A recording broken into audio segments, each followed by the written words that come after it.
How to customize Zoho CRM dashboard. First, access your Zoho CRM. Then on your dashboard, you can see all the deals, tasks, and leads. To customize your dashboard, go on your right, navigate to your name over here. On the drop-down, click on Customize Homepage. On this page, you can customize your existing homepage like this one, but in our case, let's create one for myself. So click on the Add New Homepage on your right. You will be taken to this editor. Click on the dashboard on the top.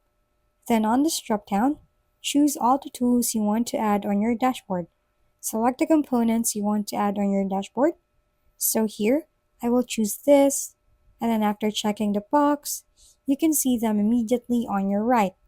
Next, let's go to the custom view below. Here, select your modules, and then after that,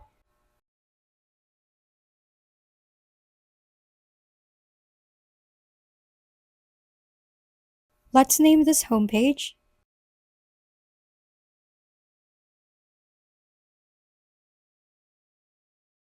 and click Save and Share once done.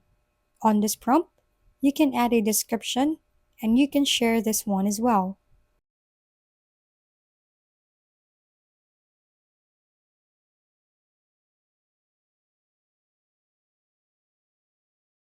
Once you're done, click on Save. To check your customized dashboard, just click Home on the top. Then on the right side, navigate to your name over here. On this drop down, you can see the home page you created a while ago. In my case, I will click my dashboard over here. And there, you can now see and use this dashboard on Zoho CRM.